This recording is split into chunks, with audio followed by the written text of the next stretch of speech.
Good morning, everybody. And I'm so pleased that you are going to be with me taking part in the Newcomers Academy class. Got a PowerPoint presentation. Just give me a second and I will share my screen.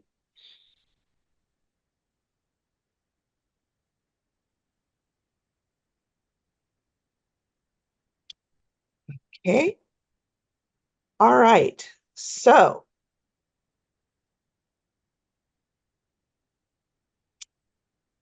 this is the Newcomers Academy. Um, So the question is, of course, how did all this come about? Like many of you, I'm sure, we were having some difficulty retaining newcomers in An Tir. This originally started as a baronial project, and it has expanded.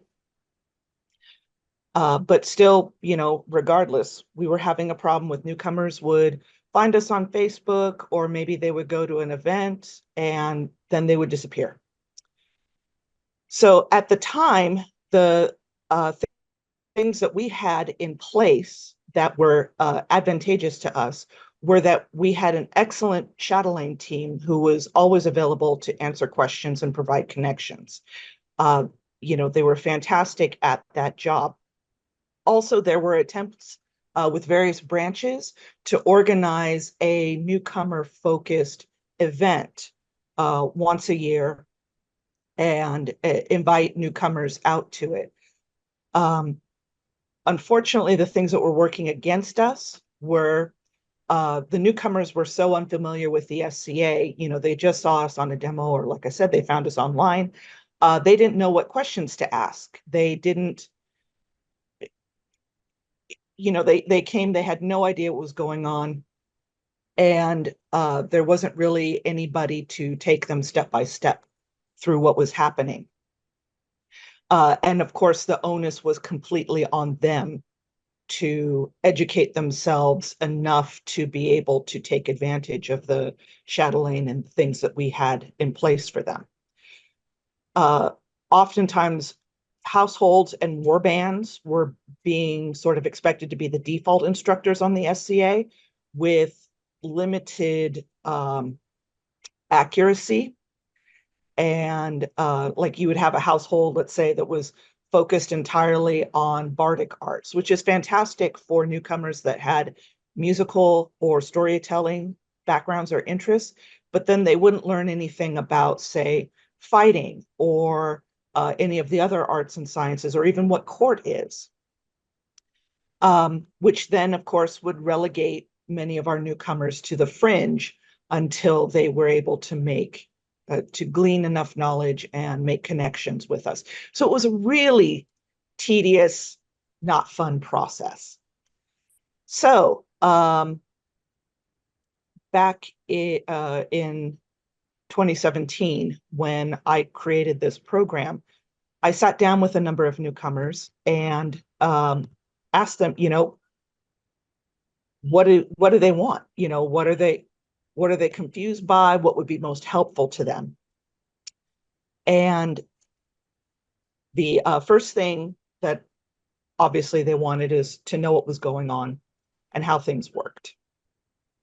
Um, you know, why were people bowing to this one person and not to another?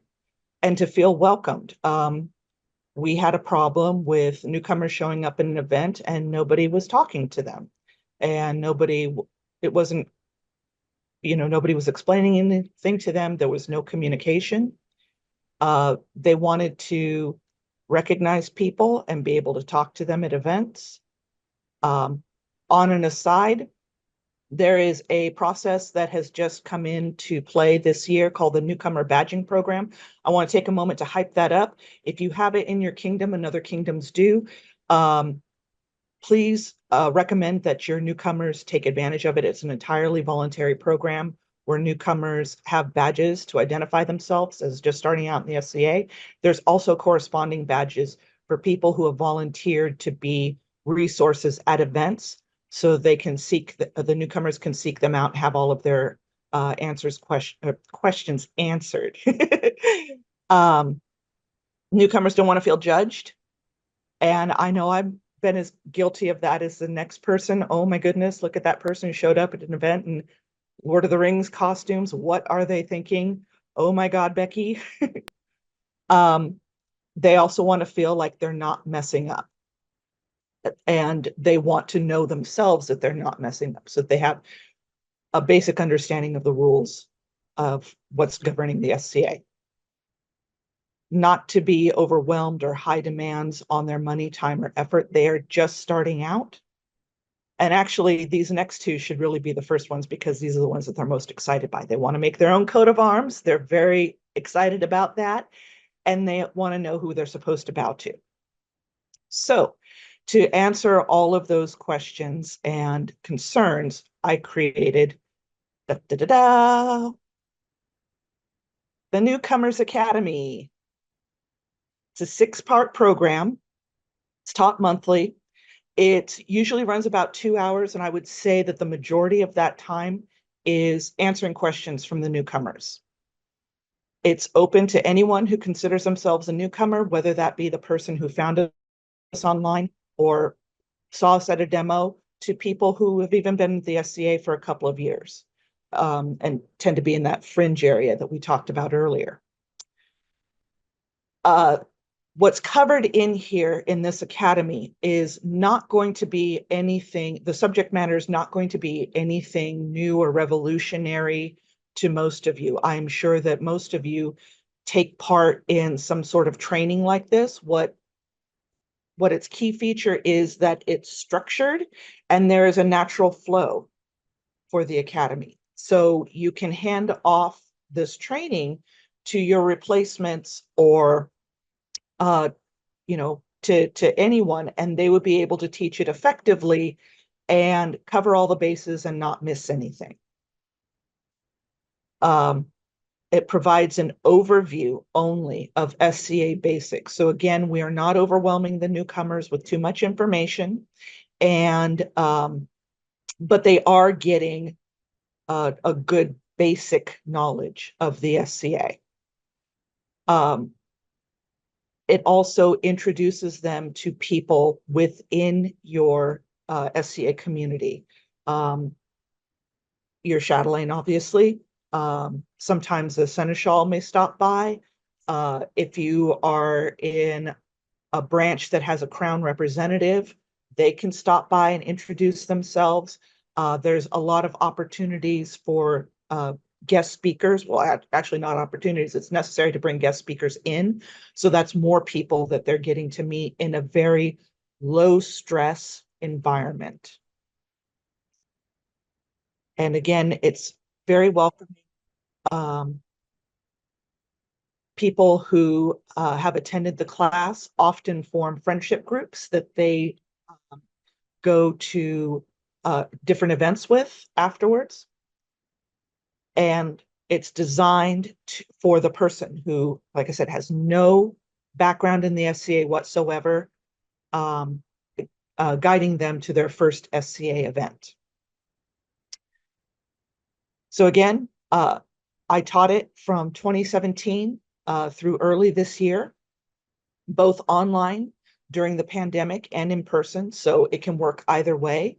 If you are in an area where, like most of An Tir is geographically huge, but population small. So finding a communal area that works for everyone can be kind of hard, can be kind of tricky. You can teach online though, and everyone can still benefit. We've had, out of each graduating class, we've had newcomers that have gone on to volunteer at events or take officer positions, which I think is one of the great markers of success of this program, that these newcomers feel so included and so understanding of the SCA that they feel emboldened to volunteer. And again, also one of the goals and successes is that the newcomers often come out with friendship groups, either with other newcomers, or I should say, and or other newcomers and people who are more established Scadians. So we're really incorporating the newcomers into our community. So the classes are overview of the SCA, and I put your branch in brackets because, right, the one that I sent you is for the Kingdom of An Tir, but obviously you can modify it for whatever your branch is. Then the second class is activities in the SCA. Originally, this was just fighting because arts and sciences tends to be such a big topic, which we'll discuss later when we get to that slide. Then we have the explanation of awards and peerage. We have an explanation of heraldry and regalia. We have creating your own tea tunic, which is without a doubt the most controversial class in this program. And then we have graduation.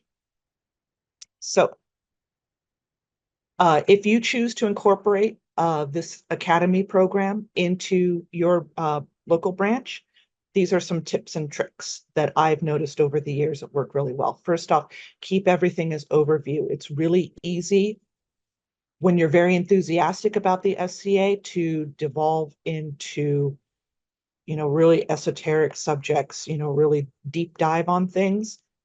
And most of these newcomers just aren't ready for that. Also, the SCA can be a lot of work. Offer alternatives, particularly in the area if like you're talking about, if your conversations lead to like wars or feasts or anything that's going to require them to buy supplies. Offer alternatives or just try to avoid, just skim over those subjects entirely because it can really, number one, it's a time suck. And then number two, it can sound like a lot of work. And a lot of these people are still in what I call their Disney experience. They're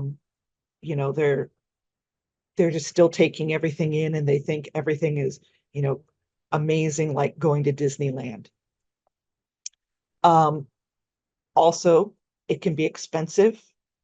So it's really important to stress that the SCA only requires that an attempt be made, whether it garb, any of their equipment, anything like that. Just make the attempt and they'll be fine. Avoid lingo and slang. You'd be surprised how much lingo and slang we use, even the basic, like referring to a kingdom. What is that? So if you're going to use our terminology, immediately explain what that is using mundane terms. A kingdom is a regional branch. A barony is a local branch. Don't name drop because none of these people know who Duke Swing-a-Stick is or why he's important. And obviously, this goes without saying, don't air dirty laundry or engage in politics. And by politics, I mean SCA politics. Obviously, we want to avoid mundane politics as well. But, if you don't like Duke Swing-a-Stick, don't, mention why. And then leave lots of room for questions. Again, these 2-hour classes, the majority of them are questions from the newcomers. And that you represent the entire SCA to your students. And remember to share these requirements with anyone who presents during your classes as well. Okay, so now we are on class 1. If you want to turn to that page in the manual that I sent. So this handout covers the history of the SCA going back to the party in Berkeley.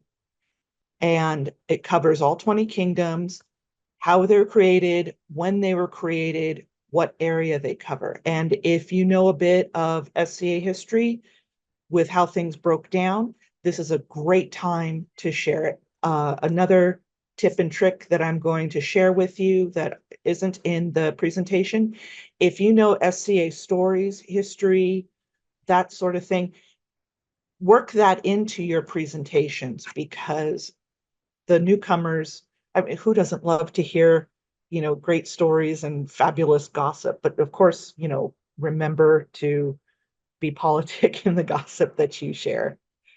Um, it covers how the kingdoms are broken down and what local chapters are. And it explains the difference between, for instance, a barony and a riding, if you guys have ridings in your kingdom. Um, strongholds versus ports, if you guys have that in your kingdom. Colleges, that sort of thing. So they can see where they might fit. Include your branch's history. And it also includes DEI, Plan Blue Feather, and other inclusion programs in the SCA and our current mission statement. I don't know about you guys, but I am really excited about the fact that we cover the entire world now pre-17th century. That gives so much scope to people. And I love to share about how, for instance, we have someone in the Kingdom of Kaid who has an Olmec persona. In An Tir, we have someone who's got a Filipino persona, and Native Americans. I mean, the options are just so exciting, particularly for our newcomers. So additional goals that we have for the class, aside from what's in the packet, is we want them to introduce themselves to each other. This lays the groundwork for making friends, which is, like I said, it's one of the key goals of this program. It also assures them the SCA has been around for a long time. We're now in our 58th year, so we're not going anywhere anytime soon. So they can be confident that if they decide to stop for a little bit, take a pause, come back, we're still going to be here for them. They're not going to sign up for a war event and then 2 weeks beforehand find out that the SCA has gone bankrupt and we're gone. That's not going to happen. Also, if they're visiting other areas of the world, they could potentially still go to SCA events because we have them in so many places. And it lets them know that everyone's welcome. So the tips and suggestions for teaching this class: obviously introduce yourself and share some of your personal history with the SCA. That creates a bond between you and the newcomers. Invite your seneschal or crown representatives to come introduce themselves. Again, that's giving them more people that they can recognize at events and feel comfortable with. Make sure that they introduce themselves, how they found out about the SCA, and what their interests are. Aside from you then being able to, after class, for instance, recommend Sally, who's interested in costuming, to talk with your local tailor or seamstress. There might be other people that are interested in costuming as well, so there's another bond. And then, again, share stories of the SCA. Highlight DEIB. In recent years, we've had a lot more people in An Tir in our newcomers programs who are LGBTQIA+, and it's been really encouraging for them to know that we have a DEIB program with the SCA. Emphasize that there's no pressure. They're just starting out. They don't have to make any, huge decisions about persona or garbing or equipment or anything like that. I tell my folks, an attempt at the SCA can be as simple as going to a Spirit Halloween store on November 1st and getting a velvet cape on clearance for, $1.50 or whatever it is, and wearing that over your t-shirt and jeans. You've made an attempt, so you're okay. Obviously, if you have a gold key or a garb that's available for borrowing, let them know about that too, but really ratchet the pressure down. And then also let them know how much fun they're going to have. I also tell my newcomers on the first class that I want them all to go home after the class and take a good hard look at their floors. Really carpeting or hardwood, whatever it is, linoleum, take a good look at your floors, because that's going to be the last time that you see them from all of the hobbies that you're going to pick up in the SCA and all of the equipment and crafting supplies and everything that you're going to get, because you're going to be so excited to take on all of these hobbies. All right, so now we are at the second class, activities in the SCA. And like I said, originally, this was fighting. There's no handout for this class. You'll find some instructor notes in the manual. Originally, this was fighting because I thought ANS was too large of a topic. But then I was approached by a minister of arts and sciences who said they can absolutely cover the basics in about 20 minutes, half an hour. And so now we're able to give a fuller coverage of the things that they can take part in the SCA. What I do is I invite representatives from each of the martial disciplines to come and do like a show and tell. Bring your armor, if any, bring your equipment, talk a little bit about the process of, how everything works, stressing safety, and giving an idea of how much money might be required to start up. If you have a heavy spider, we're not talking about this is how much it's going to cost to get plate armor and, the fabulous shield. We're talking about pickle barrel armor, lamellar, that sort of thing.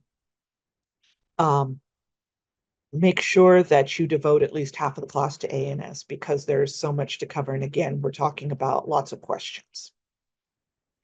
So the additional goals for this class is to inspire newcomers to take on new hobbies and to introduce them to people who can guide them on their journey, to meet people who have similar interests, from the fighting community or from the ANS community. And it lets them know, again, how much fun that they're going to have with us. Again, and this is largely to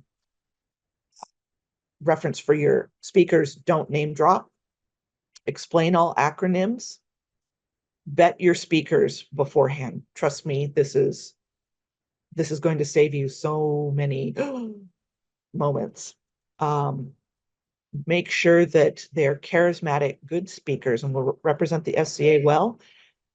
Make sure they know how much time they have to speak, and make sure that they know that there's going to be lots of questions after or during. And if you have, for instance, in your first class, you heard some of your newcomers say that they were very interested in equestrian or thrown weapons or siege engines, make sure that you let that speaker know that, you have students who are interested in those things. Having newcomers be able to see and touch the armor and weapons is really helpful and really inspiring for them. Again, stress safety. A lot of people think that our fights are choreographed when they first start, and obviously they're not. So, let them know about that, but also let them know that this is a very safe environment.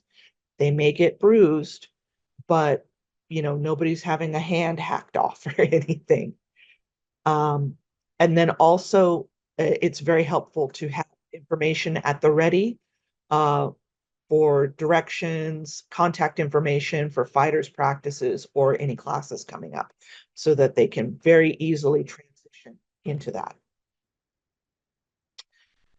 So now we're at class 3. This is the only class that I don't normally teach by the handout. You absolutely can. There's a lot of good information in there. It lets them know what the peerage orders are, as well as definitions of your kingdom and local branch awards. The format that I choose to teach, though, instead, is an inside the actor's studio style interview, where I've invited representatives of each of the peerages to come in and talk to the newcomers. This introduces them to peers that they may recognize at events.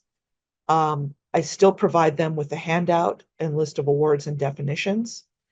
A downside to this is it can be a bit difficult to organize with everyone's schedules, but I personally think that the benefits outweigh the costs. So as I said, the handout covers the listing of your Kingdom branches awards and what they are, how they get them, and any history involved in them. In Kaid, there's certain awards that when they're announced in court, there's a callback from the populace. So if you are from Kaid and you're running this program, you might want to let them know, the newcomers know about that callback. We also list and explain the peerage orders. And then we also at the back have a list of titles and terms of address, as well as any gender neutral options that we currently have. There's also a link for alternate titles from some of the more popular and common cultures represented in the SCA. The additional goals is it answers a common concern for newcomers for what they're supposed to call people besides their name.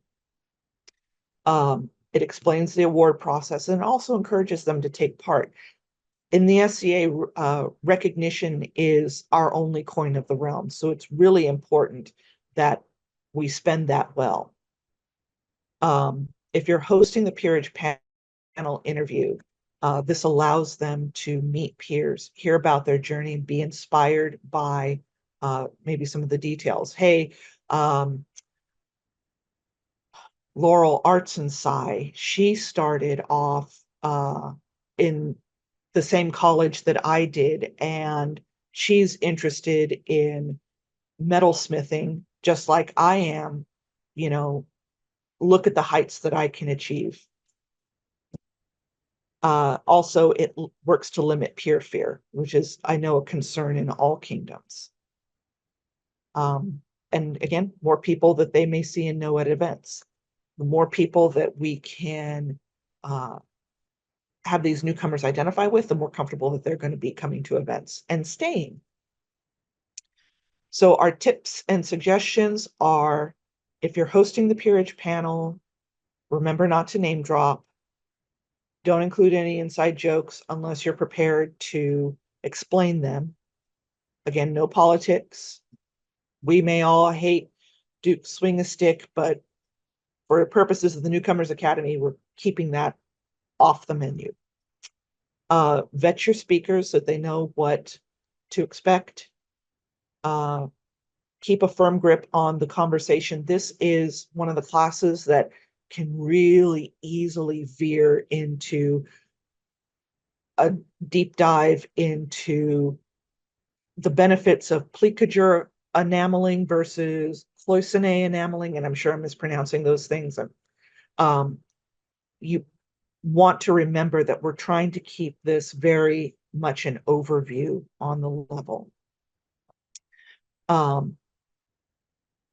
Explain everything as well as possible, because again, you're very easily going to be slipping into lingo and slang that those newcomers aren't going to be familiar with. And now, one of the most popular classes is heraldry and regalia. So this explains the purpose, or excuse me, the purpose and the process of creating the your persona, name, your device, and your badge. We have it taught by, we call them an An Tir book heralds. I don't know if you guys have similar terminology in your kingdoms, but basically we have heralds that are devoted to certain aspects. Field herald announces fights out on the field. Court herald speaks obviously at court. We call them book heralds because they're the ones that work with helping research names, helping with the design of devices, coats of arms, badges, that sort of thing. If you have a herald that's designated for that. Make sure that they're the ones that are teaching the class. Because again, it's really easy for someone to come in and say, okay, everybody, let me tell you about all the wonderful things about heraldry. And then the newcomers don't get to learn about how to make their coats of arms, which is, again, something that they are really interested in. The handout includes some of the rules. There's always more, which is, again, a good chance for your book herald to talk about what those extras are. It also includes images of kingdom and local branch regalia so that when the newcomers are at an event, they can recognize, oh, that person is Baron of the Barony of Schmuckatelli or whatever. And then definitions and instructions for the different types of regalia they'll see in the wild. For instance, okay, that person is a baron, that person is a countess, that person is a viscountess. And I always tell my newcomers, if you see a large pack of people moving around the event, particularly with a lot of parasols up, that's where you know where the monarchs are. So the additional goals are this answers a common concern of newcomers on how to identify the monarchs and crown reps of the SCA. Also how to create their coat of arms. And then tips and tricks. Again, this is not a class on all aspects of heraldry. Keep the conversation geared towards creating a persona, creating a device, creating a badge, and identifying nobles out in the wild. Or not nobles, because we're all nobles, but you know what the term I'm talking about. There's obviously not going to be time to include a consult for everybody, but now they know who to go to and what the process is when they're ready.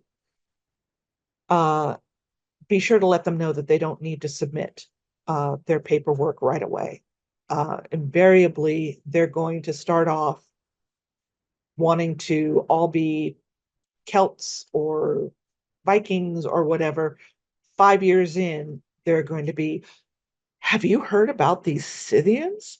They're amazing. And meanwhile, they're, if they'd started off with their first interest, now they're stuck with all of this stuff now that they got to change. Okay, and that brings us to creating a T-tunic. And I told you this is the most controversial class in the program. Because, well, as you'll see, the materials list has a step-by-step instructions to make a T-tunic.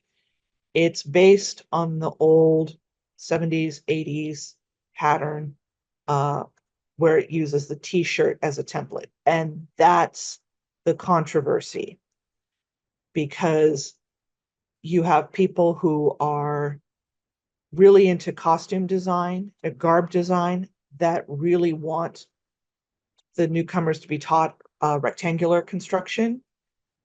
But 99% of these newcomers don't know how to work a sewing machine, have not taken a sewing class since, 7th grade home ec. I think in the 6 years that I've taught this, I've had maybe 5 newcomers who are really familiar with sewing and are really interested in that. For those people, I don't ask them to make a T-tunic. If they want to make, a 14th century cote hardie, knock yourself out. That's great. But for the vast majority of everyone else, this is a pattern that is really easy to master, to understand. It doesn't take hardly any time at all. In fact, I tell my newcomers, once they've mastered this pattern, they can be sitting at the dinner table Friday night thinking, oh, I want to go to the event tomorrow, but I don't have anything new to wear. After dinner, they can make themselves a T-tunic and still get a good night's sleep. It has social history that you can talk about, show pictures of maybe people from the 70s or 80s in their T-tunics, at court or fighting. And the goals of the class are to give them an easy method to create their own garb. And this is utilitarian and appropriate everywhere. In fact, um, I had a class where during the awards and peerage um, class, we had a peer make fun of the tea tunics. And so then I started wearing them to 12th night. I collected up all the tea tunics that I had made for my boyfriend when we first started dating. And that's, I've been wearing, we have multi-day 12th nights up here. I make sure at least one of those days I'm wearing one of my boyfriend's tea tunics. Um, Once they've mastered this, if they find that they love sewing, the newcomers can be encouraged to take on more complicated, more historically accurate projects. But again, we're just trying to give them the basics. So, oh, I've got the wrong header on this, but that's okay. Um, so this class should be a workshop. So, um, what I normally do is I ask for tailors in the area to be willing to act as resources and provide guidance during this class. Um, we want to make sure that each newcomer walks out of the class with a completed or mostly completed tunic. So I normally give them the handout for the class at the end of the previous peerage class so that they have time to buy the materials and get a sewing machine together if necessary, and come to the class fully prepared. I also asked the populace if we can borrow some of their sewing machines. And then I like to provide a variety of trim that the newcomers can use to embellish their tunics, different colors, different patterns. A great resource for buying bulk trim is a website called Cheap Trims, CHEEP Trims, all one word. You can buy full rolls. You do need to make a $65 minimum order though. So if you've got trim that you want to buy anyway, add a few rolls to the order, and then you can bring them in and let the newcomers choose if they would like to add some embellishments to their tea tunics. And that brings us to graduation, which is the 6th class. There is no handout for this class, obviously. When we first started with this Newcomers Academy, we were holding it at a meetup location. And for the 6th class, I asked our local baron if he could come in garb with his coronet and a herald and anyone else that he wanted to bring for his court with the baronial throne. And we held a mock court. We had a herald call up each of the newcomers by name. They came up, they met with the baron. He gave them a token of appreciation for them completing this class. And then after all the newcomers had been brought up, the herald had us make a joyous noise. And that gets them familiar with court in, again, a very low stress environment. We also held a potluck feast. We had people from the populace come in garb and watch. They brought food. Our dance minister was very excited to teach a dance class afterwards. We had a bard singing some songs. And it's just a really friendly, warm, welcoming experience for the newcomers. And again, it serves to fully incorporate them into our group or even incorporate them even more.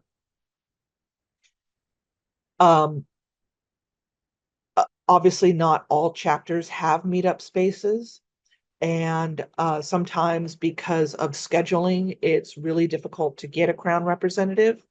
So we have also had these graduations at an event as part of opening court.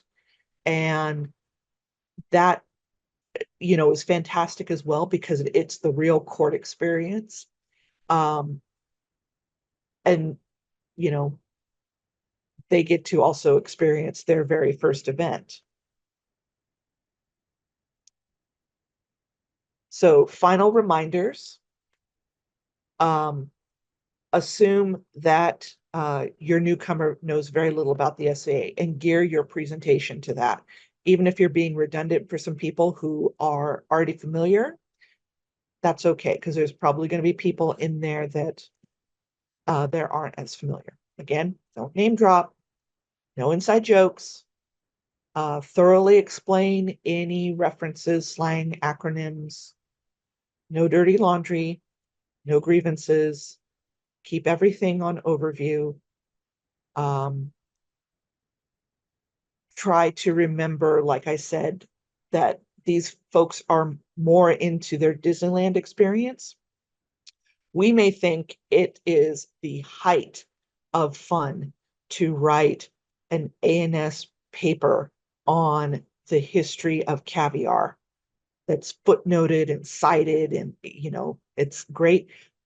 But if you tell a newcomer, hey, you're going to get to write essentially a master's thesis on food, isn't that awesome? You might scare some of them away. They're not at that level yet. Don't overwhelm with information. Remember that the SCA only requires an attempt. Remember that this is an expensive, time-consuming hobby, and offer your newcomers easier alternatives where possible. Discourage pressure and encourage your newcomers to take time. Try to remember where you were when you first started out.